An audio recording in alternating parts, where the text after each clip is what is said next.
Rohingya ক্রাইসিসটা global যে ডিসকাশনের ম্যাপের থেকে আসলে দূরে চলে গিয়েছিল, মানুষের মেমোরিতেই ছিল না যে এটা একটা বড় একটা ক্রাইসিস, বড় একটা হিউম্যানিটেরিয়ান ক্রাইসিস। এবং এখানে যে বাংলাদেশকে যে 10 লক্ষের উপর রোহিঙ্গাকে যে বাংলাদেশে লুক আফটার করতে হচ্ছে, এই পুরো জিনিসটা গ্লোবাল যে কোনো ডিসকাশনে ছিল না। তো প্রফেসর ইউনূস যখনই ইন্টারিম গভর্নমেন্ট টেক ওভার করলো, তারপরে থেকে উনি যেটা করলেন যে উনি একটা অফিস তৈরি করলেন, যে হাই রিপ্রেজেন্টেটিভের অফিস রোহিঙ্গা জন্য, যাতে এই ক্রাইসিসটা পুরো আবার নিয়ে যাতে পুরো বিশ্বব্যাপী এটা নিয়ে যাতে তুলে ধরা হয় যে এইটা যে এতগুলো লোক সাফার করছে, এটা গ্লোবাল পৃথিবীর মানে একটা বড় রকমের একটা হিউম্যানিটেরিয়ান ক্রাইসিস, এবং এটা যে একটা রিজিওনাল ক্রাইসিসের রূপ নিতে পারে, এবং এটার থেকে যে একটা বড় রকমের সিকিউরিটি সমস্যা তৈরি হতে পারে, এই জিনিসটা উনি বারবার জানাতে চাচ্ছেন। এই আলোকে আপনি গত ইউনাইটেড নেশনের জেনারেল অ্যাসেম্বলিতে উনি বক্তব্য রেখেছেন, এবং ওনার মুভের কারণে ওনার রিকোয়েস্টে ইউএন একটা রেজুলেশন অ্যাডপ্ট করেছে। এই রেজুলেশন অ্যাডপ্ট করার কারণে ইউএন এই যে সেপ্টেম্বরে একটা ওরা রোহিঙ্গাদের উপরে আলাদা একটা ডিসকাশন করবে, এটা একটা কনফারেন্স হবে রোহিঙ্গাদের উপরে, এবং ওয়ার্ল্ডের আমরা আশা করছি 170টার মতো দেশ এইখানে পার্টিসিপেট করবে আমাদের। এবং আজকেও এইটারই ধারাবাহিকতায় আজকে এখানে একটা বড় সম্মেলন হলো। এটা একটা ক্লোজ ডোর সম্মেলন, সেখানে প্রফেসর ইউনূস আবার তুলে ধরেছেন যে কি ধরনের এই রোহিঙ্গা ক্রাইসিসটা এখন কোন পর্যায়ে আছে, আমাদের কি কি করণীয়। এবং এই পুরোটা এই আটনা সামিটের one of the major join করার একটা one of the major reason ছিল যে এই ক্রাইসিসটাকে তুলে ধরা। এবং এখানে আজকে অনেকে ছিলেন, আজকে কাতার ফাউন্ডেশনের শাইখা হিন্দ যিনি সিইও এবং খুবই ইনফ্লুয়েন্সিয়াল উনি ছিলেন, তারপরে আরও কিছু কাতার ফাউন্ডেশনের নেতৃস্থানীয়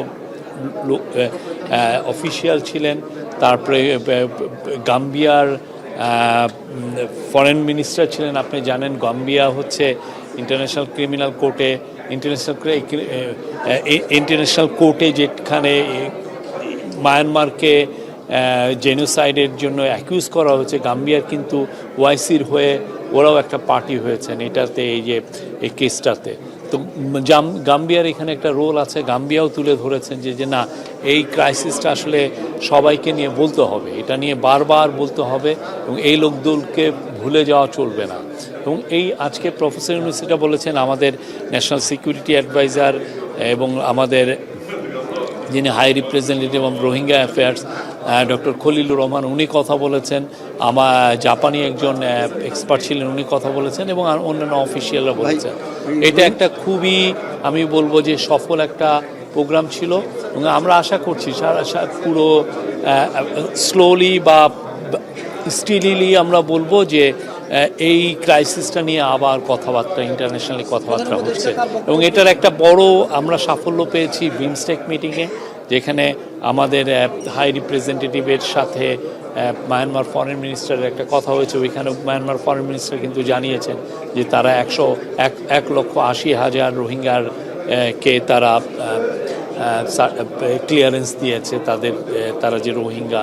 এবং এর ফলে আমরা আশা করছি যে এইটা একটা ধাপ, এটা অনেকগুলো ধাপের একটা ধাপ, যে এইটা আমাদের রিপ্যাট্রিয়েশনের দিকে এইটা আমাদেরকে হেল্প করবে। কাতারের দিক থেকে আমাদের রোহিঙ্গা পিসফুল রিপ্যাট্রিয়েশনের ক্ষেত্রে কাতারের দিক থেকে কাতার ফাউন্ডেশন তো আমাদেরকে অনেক হেল্প করছে। কাতার ফাউন্ডেশন এখানে এলপিজি যেটা রোহিঙ্গাদেরকে আমরা দেই, আপনি জানেন আশেপাশে খুব ক্রিটিক্যাল বন ছিল এই রোহিঙ্গা ক্যাম্পের। এখন এই বনকে আমাদের যদি সেভ করতে হয়, সেই জন্য আমাদের ব্যবস্থা নিয়েছি যাতে রোহিঙ্গারা যাতে এলপিজি দিয়ে তাদের কুকিং কাজগুলো করতে পারে। তো এলপিজি যারা দিচ্ছেন পুরো বিশ্বে অনেকে ফান্ডিংটা করছেন, তার মধ্যে কাতার ফাউন্ডেশন একটা মেজর ফান্ড, কাতার চ্যারিটি, কাতার ফাউন্ডেশন এখানে মেজর, ওরা হেলথে অনেক ইনভেস্ট করছেন।